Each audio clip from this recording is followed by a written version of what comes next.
श्रीकला यो रजस्वलालाई यो पितृसत्ताले नेपाली महिलामाथि लादेको एउटा रोगको रूपमा पनि व्याख्या गरिन्छ। तपाईलाई के लाग्छ? रगत खुट्टाबाट चुइन्थ्यो भन्नुहुन्थ्यो हजुरआमाले, भान्सामा त्यसरी छिर्न दिँदैन थियो होला। Make sense. भान्सा सफा ठाउँ, खाने पकाउने ठाउँ, त्यति बेला सानो आमा मेरो हजुरआमाहरूले यो त लाजको कुरा हो, कसैले थाहा पाउनु हुँदैन भनेर त्यो 13 दिन त्यो अन्धकार कोठामा त्यो सबै खालका भोगाईहरूबाट गइसकेपछि, गुज्रिसकेपछि जब म फेरि स्कुल जान तयार भएँ, के भन्ने स्कुलमा गएर शिक्षकलाई, आफ्ना साथीहरूलाई किन आएनौ तिमी 13 दिन भन्दा के भन्ने कुराले त्यो मेरो लागि एकदमै सरल थिएन र म त्यो भोगाई चाहिँ मेरो लागि एउटा तितो भोगाई भन्छु म चाहिँ। प्याड भन्ने हुँदैन थियो, कपडा पनि राम्रो पाइँदैन थियो, अन्डरवेयरसम्म पनि पाइँदैन थियो। त्यो बेलामा सायद इट वुड मेक सेन्स। उहाँहरूले दिनभरि घरको कामकाज एकदम फिजिकल एक्टिभिटी गर्नु पर्थ्यो, मायाले पनि सायद गरेको कुरा इट वुड मेक सेन्स। सानो पासोहरू बाँधिँदै जान्छ कि महिनामा, रजस्वला हुँदा सुरु भएको पासो, छोरी मान्छे ठुली भए तिमी अब यो गर यो नगर, केटाहरूसँग यसरी बोल्नु हुँदैन, राति यसरी निस्किनु हुँदैन, यस्तो कपडा लाउनु हुँदैन, तिमी त व्यवहारिक हुनुपर्छ, छोरी मान्छे भएर यो गर्नुपर्छ भनेर सिकाउँदा जब ऊ वयस्क भइसक्छ एउटा छोरी मान्छे, उसको मेन्टालिटी कसरी सेप हुन्छ भन्दाखेरि सायद I am the weaker sex, maybe म त वीकर सेक्स पो छु कि। सो पेट्रियार्कीको सुरुवातै यहीबाट। हामीलाई यो रजस्वला हुँदाखेरि कहिले पनि पूजा कोठामा नजाऊ या भान्सा कोठामा नजाऊ या यो कोठामा नछिर या हजुरआमासँग नजिक नजाऊ भनेर हाम्रो बुवा दाइले भन्नु भएन कि यो घरमा पिरियड्स बार्नुपर्छ भनेर कि। किनभने गुड न्युज म चाहिँ बार्दिनँ, म अहिले भित्रिएको घरमा म नछुनु बार्दिनँ। किनभने मलाई कस्तो लाग्छ परिवर्तनको सुरुवात हामीले नै गर्ने हो, यो जेनेरेसनले। त्यो कारणले गर्दाखेरि र सोच सबै कुरा मानसिकता हुँदै होइन, त्यो कारणले गर्दा मेरो सासू मेरो ससुरा धेरै लिबरल पनि हुनुहुन्छ मेरो माइती भन्दा। त्यो भन्दै गर्दा म प्राउड फिल गर्छु। त्यो मेरो सिस्टममा सिङ्क भइसकेको छ र मेरो सासूले मलाई भान्सामा यो गर्दा हुन्छ, तिमीले फ्रिज खोला हुन्छ भन्यो भने पनि मलाई अक्मक्क लाग्छ कि 30 वर्षदेखि गर्दै आएको कुरा हो नि त मैले। अब अचानक 1.5 वर्ष अगाडिदेखि कसरी त्यो सुरु गरौँ भनेर चाहिँ म असाध्यै अकमक्क पर्छु। तर यही कुरामा मलाई लाग्छ मैले हस्बेन्डमा आज बिहान मैले यो क्वेसन सोद्धाखेरि हाम्रो छोरी भयो भने उसले नछुनी बार्न लाउँछौ तिमीले भन्दाखेरि म त यो कुरै बुझ्दिनँ भनेर भन्यो कि उसले। छुई रजस्वला महिनावारी नछुने जे भनिए पनि विचारसँग जान्छु, सुदूरपश्चिमबाट पनि हुनुहुन्छ, त्यो हिसाबले तपाईँको अनुभव चाहिँ कस्तो रह्यो? म 11 वर्षको थिएँ जब मेरो पहिलोचोटि महिनावारी भयो। त भर्खरै काठमाडौँ आएर 56 सालकै कुरा हो, मलाई याद छ, म कहिले बिर्सिन सक्दिनँ। म भर्खरै स्कुल एडमिसन भएको थियो, मेरो लिटल एन्जल स्कुलमा म भर्खरै एडमिसन भएको 6-7 दिन मात्र भएको थियो र म 4 जना छोरीहरू मध्येको कान्छी छोरी हो घरमा।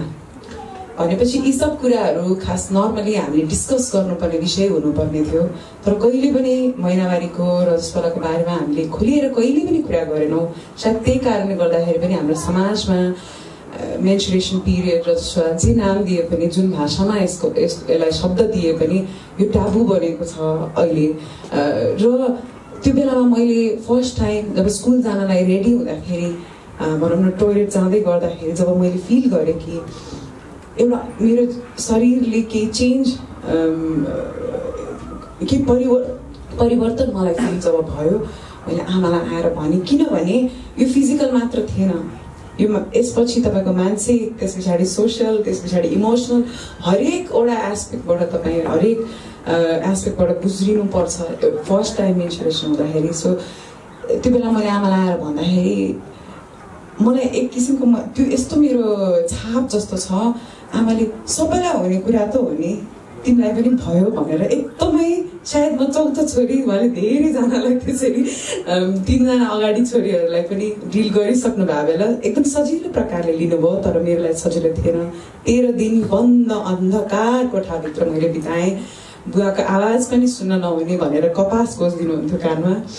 दाइलाई भेट्नै नहुने। रजस्वला भएर उहाँलाई 12-13 दिन कति दिन लुकाइयो, त्यसपछि उहाँको नेचर कम्प्लिटली भिन्न भयो कि उहाँ त्यस्तो एक्टिभ बच्चा बोल्न अलि डराउने, अलि इन्ट्रोभर्टेड साई, मान्छेहरूसँग फेस गर्न डराउने, उहाँको त्यो नेचरै यसरी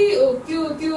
एकदम सङ्कुचित हुँदै गयो। उहाँको हरेक कुराहरू, एक्टिभिटिजहरू, उहाँले रोज्ने विषय, पढाइको विषयदेखि लिएर अहिलेसम्म उहाँको करियरको जर्नी हेर्दाखेरि चाहिँ ठक्क त्यो एउटा पोइन्टदेखि उहाँको नेचरमै मैले भिन्नता पाउन थालेँ। भन्न खोजेको एउटा त्यो 12 दिनको लुकाइ अथवा रजस्वला भयो भनेर जुन सिकाइले मान्छेको होल जिन्दगीमा कति फरक पार्दो रहेछ भन्ने चाहिँ प्रत्यक्ष मैले त्यहाँ देखेँ। Thank you. मैले किताब ननाटी भन्दा आधी बाँकी छ र त्यहाँ आधाभन्दा अलिक केही पेजहरू अगाडि बढेको त्यो बिचमा एउटा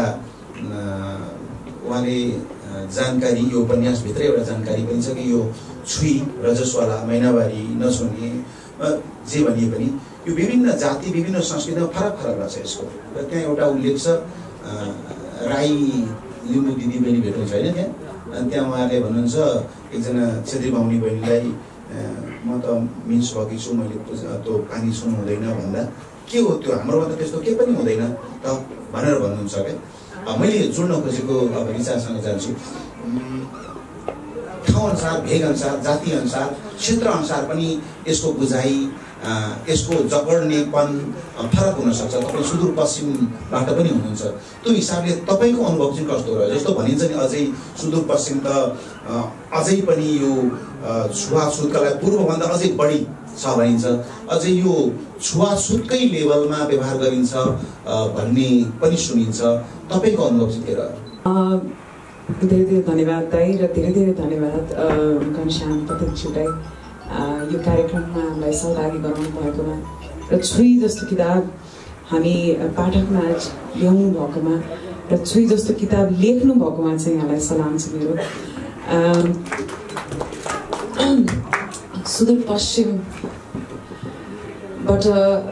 सुदूरपश्चिममा जन्मिएँ, हुर्किएँ दाइ र त्यस पश्चात चाहिँ मेरो जर्नी चाहिँ काठमाडौँमै नै 2056 सालदेखि म काठमाडौँमा आएर पढ्ने मैले एउटा सौभाग्य पाएँ। किनभने मेरो आमा काठमाडौँमै जन्मिनु भयो, हुर्किनु भयो। मेरो मामा घर यहीँ भएको कारणले गर्दाखेरि मैले त्यो सौभाग्य प्राप्त गरेँ। तर पक्कै पनि सुदूरपश्चिममा अलिक कट्टरै छ यो चलन। जनशृङ्खलाको मैले एक दुईवटा भ्लग्स पनि देखेको थिएँ जहाँ ऊ साँच्चै नै छाउपडी हुने ठाउँमा छामपुर गएर उसले कसरी त्यो नर्म्सलाई ब्रेक गर्ने आफ्नो तर्फबाट प्रयास गरेको छ। त्यसको लागि पनि धेरै धेरै धन्यवाद दिन चाहन्छु म श्रृङ्खलालाई। किनभने कहिलेकाहीँ आवाज उठाएर मात्रै पुग्दैन, तपाईँ प्र्याक्टिकली गएर त्यहाँ नै जुन ठाउँमा यो विभेदहरू छन् र जुन ठाउँमा यो एकदमै कट्टर भएर मान्छेले यो चलनलाई फलो गर्छन्, त्यहाँ गएर आफैले श्रृङ्खला जस्तो व्यक्तित्वले गएर धेरै नै डिफ्रेन्स ल्याउन सक्छ भन्ने चाहिँ मेरो बुझाइ हो। त्यो कारणले मैले उसलाई स्पेसल धन्यवाद दिने नै पर्छ। दाइले भन्नुभयो जस्तै र श्रृङ्खलाको भोगाइ सुनेपछि चाहिँ सायद मेरो भोगाइ चाहिँ अलिकति फरक चाहिँ छ नै। किन भन्दाखेरि म 11 वर्षको थिएँ जब मेरो पहिलोचोटि महिनावारी पढेँ दाइ। भर्खरै काठमाडौँ आएर 56 सालकै कुरा हो, मलाई याद छ, म कहिले बिर्सिन सक्दिनँ। म भर्खरै स्कुल एडमिसन भएको थियो मेरो लिटल एन्जल स्कुलमा। म भर्खरै एडमिसन भएको 6-7 दिन मात्र भएको थियो र म 4 जना छोरीहरू मध्येको कान्छी छोरी हो घरमा। भनेपछि यी सब कुराहरू खास नर्मली हामीले डिस्कस गर्नुपर्ने विषय हुनुपर्ने थियो, तर कहिले पनि महिनावारीको रजस्वलाको बारेमा हामीले खुलेर कहिले पनि कुरा गरेनौँ। सायद त्यही कारणले गर्दाखेरि पनि हाम्रो समाजमा मेन्सुरेसन पिरियड रजस्वला जे नाम दिए पनि, जुन भाषामा यसलाई शब्द दिए पनि यो टाबु बनेको छ अहिले। र त्यो बेलामा मैले फर्स्ट टाइम जब स्कुल जानलाई रेडी हुँदाखेरि, भनौँ न टोइलेट जाँदै गर्दाखेरि जब मैले फिल गरेँ कि एउटा मेरो शरीरले केही चेन्ज के परिवर्तन मलाई फिल जब भयो, मैले आमालाई आएर भनेँ। किनभने यो फिजिकल मात्र थिएन, यो यसपछि तपाईँको मानसिक, त्यस पछाडि सोसियल, त्यस पछाडि इमोसनल हरेकवटा एस्पेक्टबाट तपाईँ हरेक एस्पेक्टबाट गुज्रिनुपर्छ फर्स्ट टाइम मेन्सुरेसन हुँदाखेरि। सो त्यो बेला मैले आमालाई आएर भन्दाखेरि मलाई एक किसिमको त्यो यस्तो मेरो छाप जस्तो छ, आमाले सबैलाई हुने कुरा त हो नि, तिमीलाई पनि भयो भनेर एकदमै सायद म चौथो छोरी उहाँले धेरैजनालाई त्यसरी 3 जना अगाडि छोरीहरूलाई पनि डिल गरिसक्नु भएको बेला एकदम सजिलो प्रकारले लिनुभयो। तर मेरो लागि सजिलो थिएन। 13 दिन बन्द अन्धकार कोठाभित्र मैले बिताएँ। बुवाको आवाज पनि सुन्न नहुने भनेर कपास खोजिदिनुहुन्थ्यो कानमा, दाइलाई भेट्नै नहुने। त्यस पछाडिको झन् मलाई त्यसको इम्प्याक्ट जुन अघि श्रृङ्खलाले भन्यो त्यसको इम्प्याक्टले मलाई झन् अहिले सम्झिँदाखेरि पनि लाजको कुरा भनेर मलाई यस्तोसँग मेरो सिस्टममा सिङ्क गरिदिनु भयो मेरो आमा मेरो हजुरआमाहरूले। यो त लाजको कुरा हो, कसैले थाहा पाउनु हुँदैन भनेर त्यो 13 दिन त्यो अन्धकार कोठामा त्यो सबै खालका भोगाईहरूबाट गइसकेपछि गुज्रिसकेपछि जब म फेरि स्कुल जान तयार भएँ, के भन्ने स्कुलमा गएर शिक्षकलाई आफ्ना साथीहरूलाई किन आएनौ तिमी 13 दिन भन्दा के भन्ने कुराले त्यो मेरो लागि एकदमै सरल थिएन। र म त्यो भोगाई चाहिँ मेरो लागि एउटा तितो भोगाई भन्छु म चाहिँ। र मैले धेरैचोटि अरू इन्टरभ्यूमा पनि यो भन्ने गर्छु, म चाहिँ मेरो आमालाई हुन त मेरो आमा स्वर्गीय हुनुभयो अस्तिको साल, तर अहिले पनि यो कुराको लागि चाहिँ मलाई एकदमै एउटा तितो अनुभव हुन्छ किनभने उहाँको आमाले पनि उहाँलाई यही नै गराउनु भयो जुन उहाँले मलाई गराउनु भयो। सो यो परापूर्वकालदेखि हाम्रो परम्परादेखि चल्दै आएको चलन नै उहाँले निभाउनु भएको हो। मैले अहिले एउटा मोडर्न भनौँ न एउटा केटी भएको हिसाबले या धेरै पढेको देखेको भोगेको हिसाबले अहिले यसरी मेरो एक्सपिरियन्स सेयर गर्न सक्छु। तर मेरो आमाले सायद त्यो बेला गर्नुभएको कुरा उहाँको लागि त ठिकै नै थियो होला, किनभने उहाँको आमाले सिकाएको कुराहरू उहाँले गर्नुभयो। मेरो प्रश्न यही हुनेवाला थियो कि सामान्यतः हामी जे सोच्छौँ हाम्रा बा हजुरबा तीभन्दाका पहिलाका पुस्ताले यही चिजलाई धर्म भनिरहेका हुन्छन्, संस्कृति भनिरहेका हुन्छन्, के उनीहरू चाहिँ गलत थियो त भन्ने प्रश्न मेरो दिमागमा घुम्दै थियो। त्यसको जवाफ पहिल्यै दिइसक्नु भएको हुनाले मैले त्यो प्रश्न गरिनँ र म सिधै श्रृङ्खलातिर जान चाहन्छु। किन मैले रिचाबाट तुरुन्तै यता लगेँ भन्दाखेरि हामी यो 2-3 वर्ष खास अलिक बढी एट्याच भयौँ सोमा र टेलिभिजन सो र स्टेज सोमा। आमाको कुरा आयो, परिवारको कुरा आयो, आउँदाखेरि हरेक मान्छेका आफ्ना कथा हुन्छन्। ज्यादै भावुक हुनुहुन्छ रिचाजी, सो मैले डाइभर्ट गरेँ। श्रृङ्खला, यो रजस्वालालाई यो पितृसत्ताले नेपाली महिलामाथि लादेको एउटा रोगको रूपमा पनि व्याख्या गरिन्छ, तपाईँलाई के लाग्छ?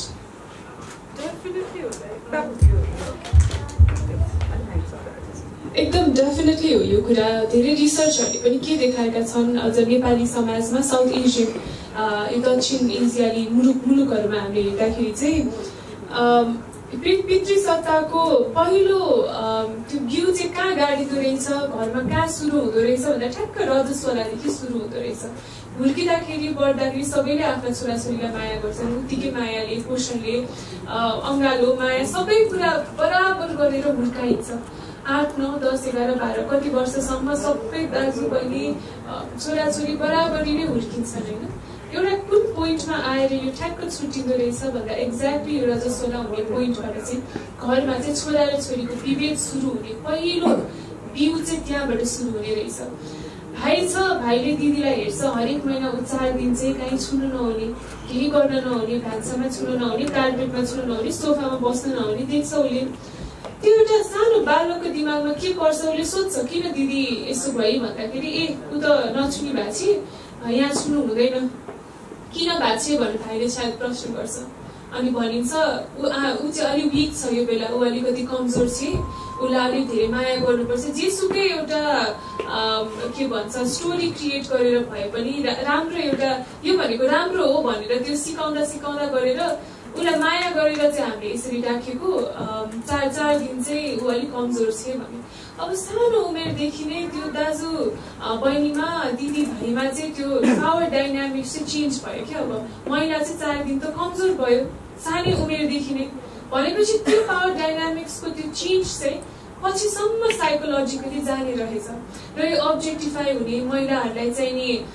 के भन्छ यो पेट्रियार्कीले चाहिँ छिटोल्दै पछिसम्म ठुलो हुँदै जाँदाखेरि चाहिँ सानो पासोहरू बाँधिँदै जान्छ कि महिनामा रजस्वला हुँदा सुरु भएको पासो छोरी मान्छे ठुली भए तिमी अब यो गर यो नगर केटाहरूसँग यसरी बोल्नु हुँदैन राति यसरी निस्किनु हुँदैन यस्तो कपडा लाउनु हुँदैन तिमी त व्यवहारिक हुनुपर्छ छोरी मान्छे भएर यो गर्नुपर्छ भनेर सिकाउँदा सिकाउँदा सिकाउँदा जब ऊ वयस्क भइसक्छ एउटा छोरी मान्छे उसको मेन्टालिटी कसरी सेप हुन्छ भन्दाखेरि सायद I am the weaker sex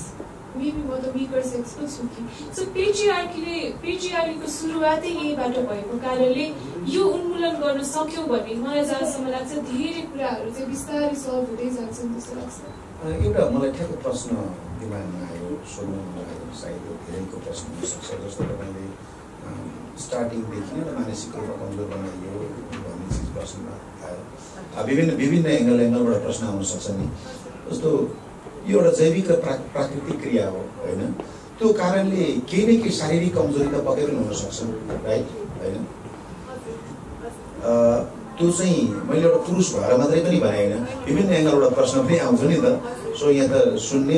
यस न भन्ने मात्रै होइन त्यसमा के भन्नुहुन्छ तपाईँ? त्यो चाहिँ कस्तो हो भन्दाखेरि समाज परिवर्तन हुँदै आजको पोइन्टसम्म आइसक्दाखेरि कसैलाई पनि रजस्वला भइरहेको समयमा यदि उसले हरेक दिनको एक्टिभिटीहरू हरेक कामकाज हरेक कुरा पढाइदेखि कामदेखि समाजदेखि हरेक जिम्मेवारी चाहिँ पुरा गर्नको लागि अहिले त सुविधा छ नि त हामीसँग पहिला सायद थिएन होला अहिले सुविधा छ पहिला सायद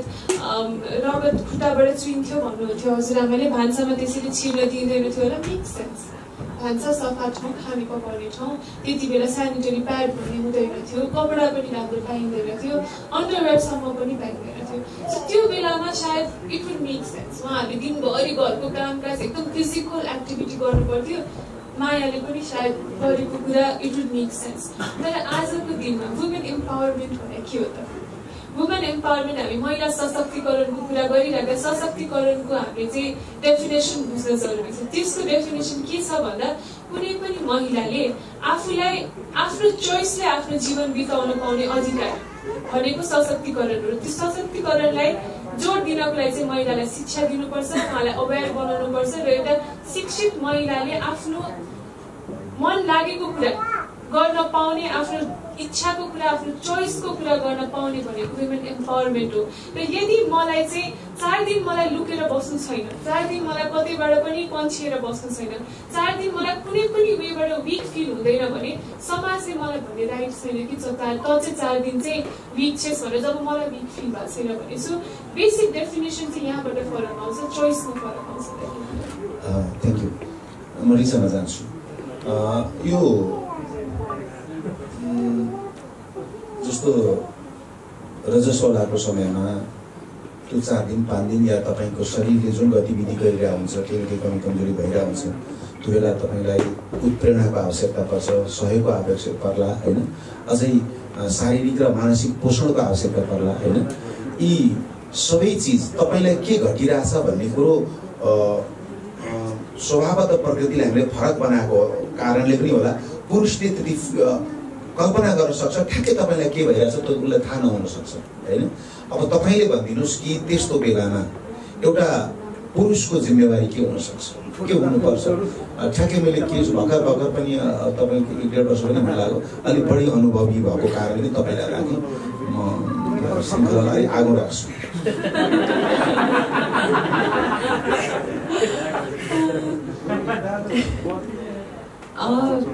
यो प्रश्नको जवाब दिनुभन्दा अगाडि मैले अरू बेला पनि भनिरहेको एउटा कुरा असाध्यै भन्न मन लाग्यो हाम्रो दर्शकहरूमा पनि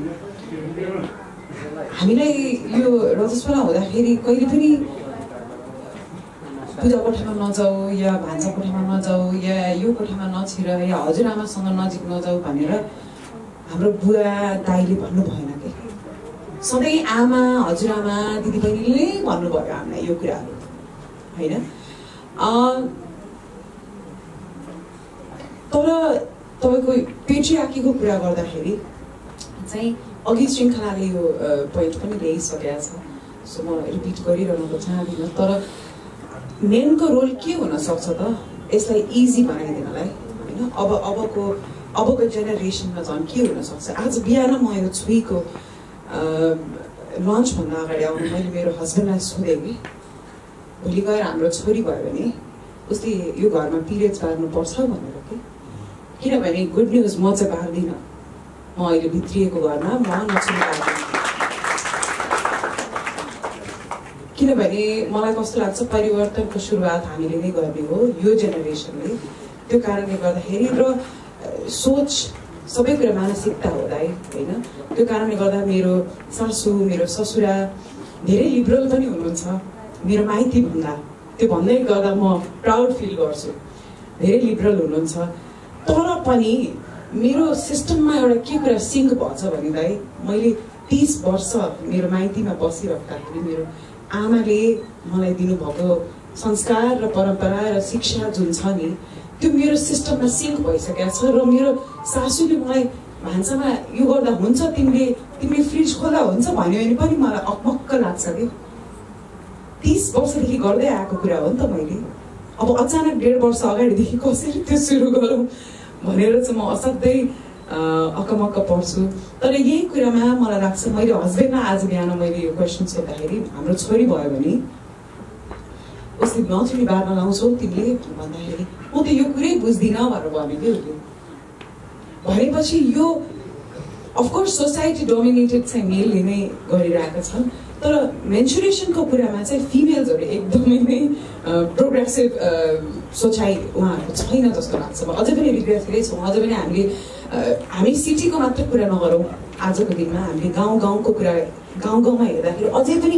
आमाले दिदीले बहिनीले नै भन्ने हो कि अब तिमी नछुने भयो अब तिमी नाकको ठाउँमा बस्नुपर्छ अब तिमीले कसैलाई छुनुहुन्न बुवा दाइ बाहिर तिम्रो आवाज सुन्नुहुन्न केटा साथीसँग तिमीले बोल्नुहुन्न भन्ने कुराहरू हामीलाई आमा दिदी बहिनीले नै सिकाउनु बुवाहरूले कहिले नि भन्नुहुन्न होइन तर यसैलाई एउटा फ्यामिली एउटा परिवारबाट नै सुरु हुने हुँदै र शिक्षा सबैभन्दा ठुलो इम्पोर्टेन्ट चाहिँ शिक्षा हो जस्तो लाग्छ त्यही भएर हामीले आफ्ना छोरीहरू मात्र होइन छोराहरूलाई पनि र छोरा र अरू पनि रिप्रोडक्टिभ हेल्थका कुराहरूमा एडुकेट गर्न एकदमै नै जरुरी देख्छु म सानैदेखि मलाई लाग्छ कुनै पनि अहिले त एडुकेसन सिस्टम यस्तोसँग चेन्ज भइरहेको छ एलिमेन्ट्री स्कुल भनेको छ हुन्छ नि तपाईँको क्लास 1 जानुभन्दा अगाडि नै प्राथमिक शिक्षाहरू हामीले दिन्छौँ त्यो बेलादेखि नै कुन प्रकारले हुन्छ कस्ता खालको प्र्याक्टिकल एजुकेसन हुनेलाई दिएर हुन्छ हाम्रा पुरुषहरूलाई हाम्रा दाजुभाइहरूलाई चाहिँ अझै मेन्टली प्रिपेयर गराएर अझै माइन्डसेट चेन्ज गर्न चाहिँ एकदमै जरुरी छ थ्याङ्क यू अब हामी कार्यक्रमको उत्तरार्धमा आइपुगेका छौँ हामी साहित्यिक कृतिको विमोचन अन्तर्गत सानो अन्तर्क्रिया गरिरहेका छौँ त्यो कारणले गर्दाखेरि आजैकै यही 4 जनाको बैठकले छुई ठिक बेठिक भन्ने निर्णय गर्दैन किनभने हामी यस्तो समाजमा बाँचिरहेका छौँ जन्मिएर आएका हौँ हुर्केर आएका हौँ बाँचिरहेका छौँ भर्खरै पनि रिचाले भने चाहिँ अझै पनि आमा दिदी बहिनीहरूले यसलाई पनि संस्कृति परम्परा भनेर मानिरहनु भएको छ कतिपय अवस्थामा हाम्रा हरेक संस्कृति हाम्रा धर्म हामीले मान्दै आएका संस्कारहरूका पोजिटिभ चिज पनि छन् तर समय क्रमसँगै मान्छेले आफ्नो स्वार्थ अनुसार त्यसलाई चाहिँ नि आफ्नो हितमा प्रयोग गर्दै ल्याएको कारणले गर्दाखेरि यस्ता चिजहरूप्रति मान्छेको नेगेटिभिटी बढेको त्यसकारणले गर्दाखेरि अब हामीले आज कुनै निर्णय दिइरहेका छैनौँ आफ्नो अनुभूति अनुभव र बुझाइहरू दिइरहेका छौँ त्यो कारणले गर्दाखेरि यो किताब पनि अब पढिरहँदाखेरि अहिले यो मध्यभागभन्दा अलिकति अगाडि मध्यान्तरबाट अर्को सुरु हुनुभन्दा पुगुन्जेल पनि सायद घनश्यामले यो किताबमा यो ठिक या बेठिक भन्ने कुरो दिएको छैन एउटा नेपाली समाजको नेपालको ग्रामीण परिवेशमा एउटा छुईलाई कसरी लिइन्छ कुन रूपमा लिइन्छ भनेर त्यसको पोजिटिभ नेगेटिभ पार्टोदेखि लिएर जस्तो राई लिम्बूको संस्कारमा त छुई छैन भन्ने चिज मैले एउटा जानकारी दिनुभएको छ एउटा अन्तर्क्रिया होस् यो किताब पढिसकेर एउटा साहित्यिक कृति मात्रै होइन एउटा अन्तर्क्रियात्मक पुस्तक पनि भएको हुनाले म लगभग हाम्रो यो विमोचनको क्रमको यो अन्तर्क्रिया सक्ने क्रममा छु र म श्रृङ्खलामा जान्छु दुईटा मात्रै प्रश्न छन् एउटा छुई मका कथाहरू मलाई लाग्छ तपाईँले सबै पढिसक्नु भएको छैन के पढिसक्नु पढ्ने हुनुहुन्छ मैले सुनाएँ ग्रामीण राम्रा नराम्रा यसका नेगेटिभ पोजिटिभ छुईको बेला हुने तपाईँहरूको मानसिक अवस्था अथवा घर परिवारले हेर्ने समाजले हेर्ने यी सबै कथाहरू छन् यहाँ बडो कलात्मक यिनै छन् कथाहरू अब भन्नुहोस् कि यहाँ लेखिएका कथा र समाजको कथा या तपाईँको भोगाईमा के समानता छ कथाको पात्रसँग चाहिँ मेरो त्यति साह्रो मिलेन मेरो आफ्नो एक्सपिरियन्सेसहरू तर त्यो भन्दैमा त्यो कथालाई नकाट्न चाहिँ सकिने चाहिँ धेरै महिलाहरूकै कथा समेटिएको छ छुइमा त्यसको लागि चाहिँ दाइलाई एकदमै धेरै धन्यवाद एकजना पुरुष भएर पनि कसरी एउटा सानी नानीदेखिको मानसिकतामा छिरेर तपाईँले जुन हिसाबले पस्किन सक्नु भएको छ यी कथाहरू त्यसको लागि एकदमै धेरै धन्यवाद मसँग डाइरेक्टली चाहिँ मेल खाएन तर केही कुराहरू एक्सपिरियन्सेसहरू चाहिँ डाइरेक्ट मेल नखाए पनि मानसिकता चाहिँ कता कता सिमिलर फिल हुन्छ उसलाई कस्तो फिल भयो त्यो हुँदाखेरि कसरी के भन्दा उसलाई कस्तो फिल भयो उसका के भन्छ इच्छा आकांक्षाहरूलाई रोकिँदाखेरि उसलाई कस्तो महसुस भयो ती कुराहरूमा चाहिँ डाइरेक्टली त्यही नै इन्सिडेन्ट त्यही घटना नघटे तापनि सायद सबै महिलाहरूले कतै न कतै चाहिँ आफूलाई चाहिँ पाउन सक्नुहुन्छ दुईटा प्रश्न मात्रै दोस्रो म रिसालाई सोध्छु अब हामी यसलाई समापन गर्ने क्रममा छौँ यो साहित्यिक कृति हामीले आज बोल्यौँ कुराकानी भयो दुईटा नायिकाहरू नेपाल सुन्दरी भूमिका विश्व सुन्दरी नेपालको अवार्ड हुने एउटा यसो भाषाउने मान्छे ल्याइयो प्रचार गरियो मात्रै होइन यो एउटा अन्तर्क्रिया होस् यस पछाडि यो विषयमा होइन भन्ने कारणले पनि सायद हामीले तपाईहरु जस्ता अनुभवी जीवन जगत पनि बुझेका र आफै पनि अनुभवबाट अगाडि बढ्नु भएका व्यक्तित्वहरूलाई यहाँ छान्यौं सायद त्यही कारणले हो यो किताब एउटा अभियान पनि हो तपाई हाम्रो प्रस्तुति अभियान हो हामी के गर्न सक्छौं त यो छुई रिलेटेड नेगेटिभिटीहरूलाई कम गर्नका लागि हटाउनका लागि कि यो साहित्यले कतिको प्रभाव पार्छ तपाईले कति गर्नुहुन्छ हामी कसरी बढ्नुपर्छ दाइ मैले अघि यो कार्यक्रमको सुरुवातमा पनि भनिसकेँ घनश्याम दाइलाई मेरो सलाम छ किनभने श्रृङ्खलाले भने जस्तो एउटा सानो 14-15 वर्षको नानीको भनौँ न भावनालाई कसरी बुझे होला मैले पढ्दै गर्दा 6-7 च्याप्टर मैले जति पढेँ पढ्दै गर्दा कसरी चाहिँ उहाँले यो एकदम कस्तो भने आफैले बाँचेको जस्तो गरी लेख्नु भएको छ कि त्यसको लागि चाहिँ म लेख्न सक्ने मान्छेलाई यसै नै म असाध्यै मान्छु र छुई एउटा तपाईले भन्नुभयो जस्तै यो एउटा किताब पढेर सकिने मात्रै किताब त होइन पक्कै पनि यो हरेक महिला हरेक पुरुषले पढ्नुपर्छ पढ्न नसके सुन्नुपर्छ यसको अडियो बुक आउनै पर्छ जस्तो मलाई लाग्छ ताकि यो हरेक ग्रामीण भन्दा ग्रामीण क्षेत्रमा पनि पुगोस् सुनियोस् किनभने कथा सुन्न त हामी सबैलाई मनपर्छ नि र यो कथालाई यति सरल भाषामा उहाँले लेख्नु भएको छ यति सूक्ष्म अध्ययन गर्नु भएको छ कि पढ्दै गर्दाखेरि मलाई फेरि म फर्काएर अथरको नामै हेर्थेँ कि साँच्चै केटाले लेख्या हो भनेर त्यतिको सूक्ष्म यति डिटेलिङमा उहाँले लेख्नु भएको छ यो किताब र पिरियड्स मेन्सुरेसन रजस्वला महिनावारी हामीले जे जसरी नाम भने पनि वर्ड दिए पनि यसलाई चाहिँ टाबु नबनाऊ यो चाहिँ टाबु होइन यो एकदमै नेचुरल प्रोसेस हो physical mental emotional social process हो यो एउटा र यसलाई चाहिँ एउटा अन्तर्क्रिया छलफल सेमिनार यस्ता खालका कार्यक्रमहरू एकदमै जरुरी छ हामीले गर्नको लागि ताकि हामी जति यो बारेमा छलफल गर्छौँ त्यति यो नर्मल हुँदै जान्छ हामीले कुनै पनि कुरा जति धेरै गर्यौँ त्यो हामीलाई नर्मल लाग्न थाल्छ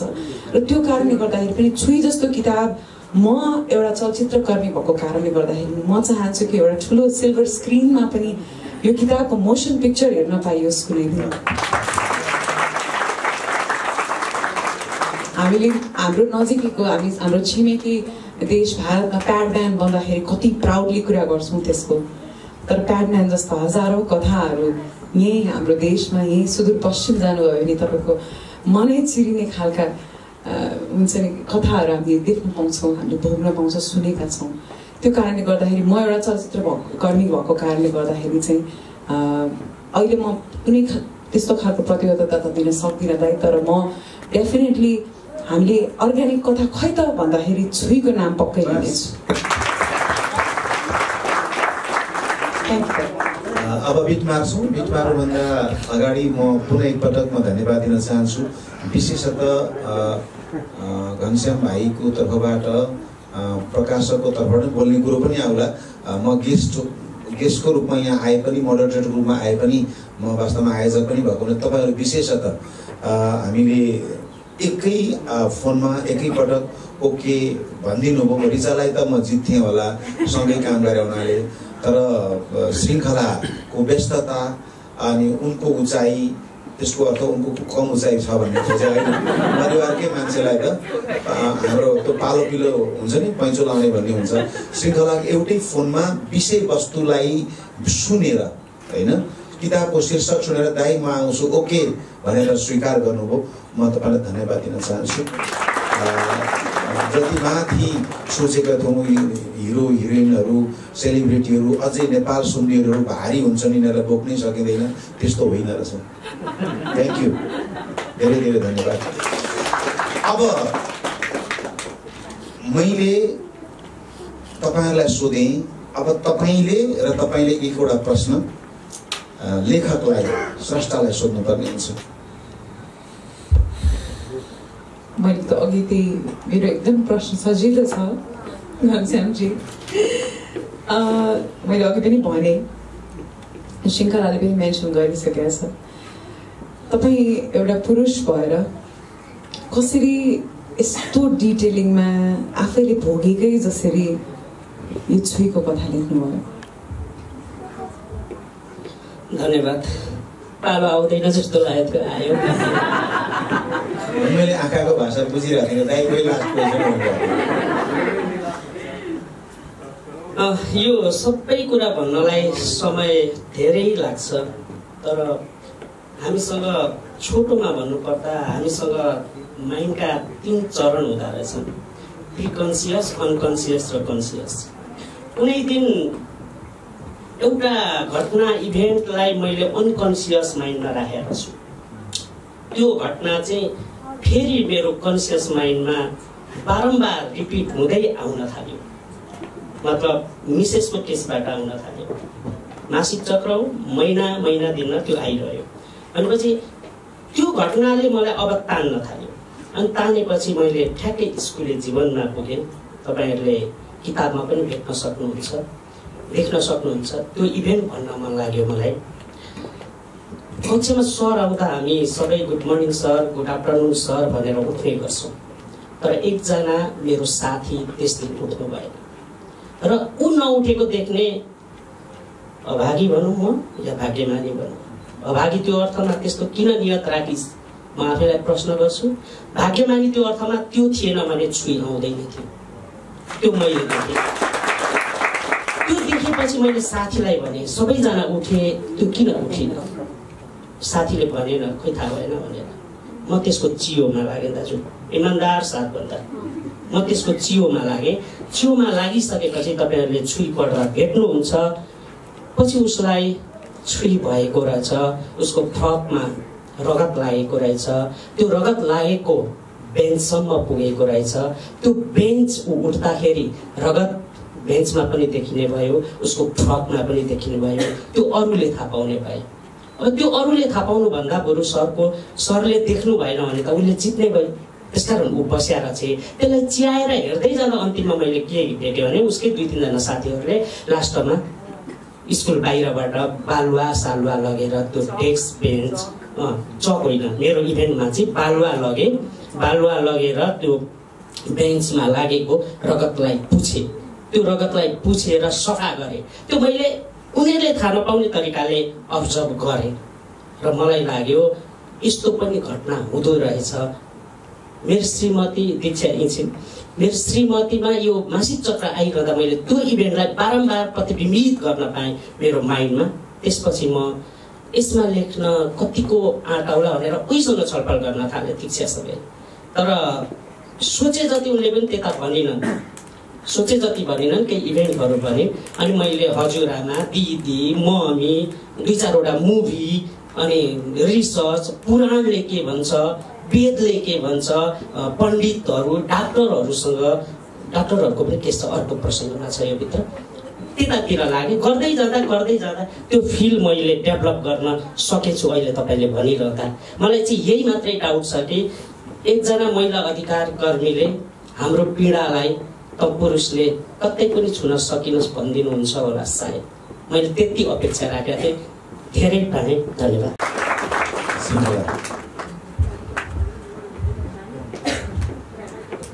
So सरल प्रश्न छ मेरो पनि, मलाई मन लागेको प्रश्न रिचादीले गरिदिनु भयो, एकदम खुसी लाग्यो। एम्पथी भन्ने कुरा चाहिँ हाम्रो ह्युमन बिङको एकदम राम्रो इमोसन हो। हामी मानव भइसकेपछि चाहिँ अरूको पीडा दुःख खुसी बुझ्न सक्ने हाम्रो जुन नेचर छ त्यो कुरा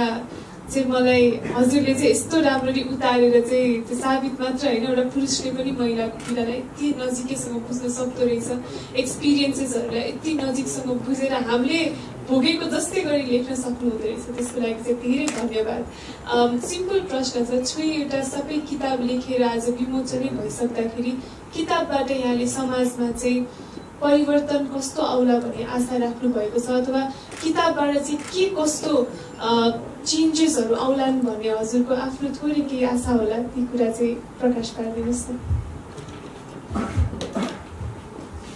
धन्यवाद प्रश्नको लागि। हुन त समयले काँचुली फेरिसकेको छ यो विषयमा। धेरैजनाहरू अब त स्टुडेन्ट्सहरू स्वयं सर मलाई पिरियड भयो म घर जान्छु भनेर सिधै सरसँग भन्न सक्ने सक्षम भइसके। यो एउटा परिवर्तन हो, तर पनि अझै ग्रामीण भेगहरूमा अझै यसका केही समस्याहरू छन् भने र त्यो ठाउँमा यो किताब पुग्यो भने उहाँहरूले पनि त्यसरी नै मलाई पिरियड भएको छ म रेस्ट गर्छु, मलाई मिन्स भएको छ म सुत्छु, अथवा म यसो गर्छु भनेर डाइरेक्टली घरको बुबासँग दाजुसँग दिदीसँग त स्वाभाविकले भन्न सकिन्छ, जोसँग भन्न लजाइन्छ उहाँहरूले डाइरेक्टली भन्न सक्नुहुनेछ होला सायद यो पढिसकेपछि भन्ने मलाई भान भएको छ। धन्यवाद। अब तपाईँहरूको अनुमति छ भने म यो हाम्रो अन्तर्क्रियालाई सक्नुभन्दा पहिला मलाई ठ्याक्क एउटा क्लिक गर्यो रिसालाई। यो पनि एउटा समीक्षा नै हो नि होइन, किताबको कमेडीको समीक्षा र किताबको समीक्षामा के पर्छ?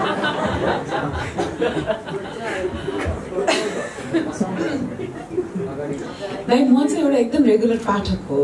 म धेरै किताब पढ्छु, सबै खालका किताबहरू पढ्छु। पढ्या मान्छेको लेभल नै छुईको समीक्षा त एउटै शब्दमा गर्न सक्छु, मजा आयो। लास्ट क्वेसन ब्युटी कन्टेस्ट जस्ता मञ्चमा त ऱ्याम्पमा हिँड्नु र यस्ता राम्रा राम्रा हृदयले लेखिएका किताबको विमोचनमा उभिनुमा कुन चाहिँ मजा आइरहेछ?